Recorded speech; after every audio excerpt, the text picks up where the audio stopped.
The wolf was never just an animal, it was a warning. Tonight, on A Veil of Crime, we look at one of the most famous fairy tales ever told, not as a children's story, but as a crime warning shaped by real fear, real violence, and real victims. This is Little Red Riding Hood, and you're watching A Veil of Crime. In the Grimm version, a young girl is sent alone through the forest to visit her grandmother. She is warned not to stray from the path. On the road, she meets a wolf, clever, calm, and persuasive. He speaks to her politely, gathers information, and redirects her attention. The wolf reaches the grandmother's house first.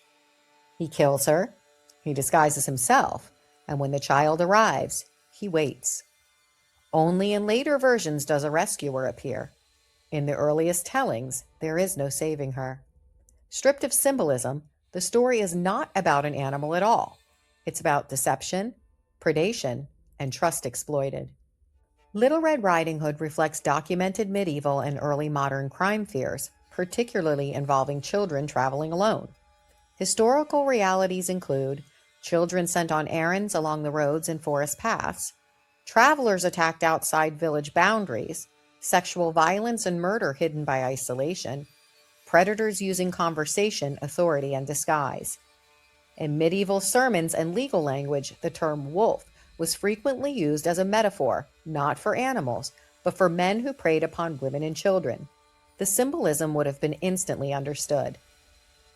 The wolf in this tale represents a known threat, a man who gathers information, a man who isolates his victim, a man who impersonates safety.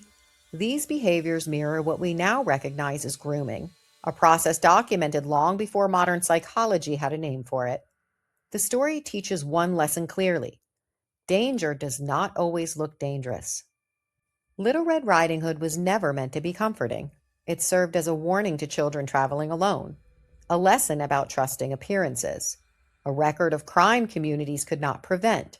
In a world without police patrols or streetlights, stories became safety instructions. If you survived, you remembered. If you didn't, the story remembered for you.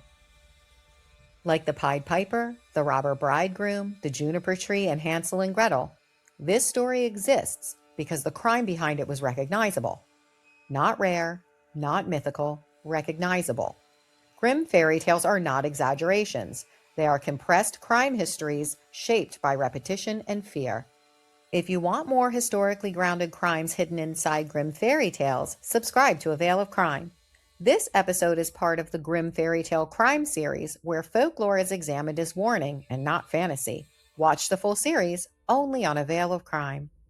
If you'd like to support this channel and help keep these stories researched, written, and told, you can support A Veil of Crime through Buy Me a Coffee. Every contribution helps preserve the stories history tried to soften or forget. The link is in the bio.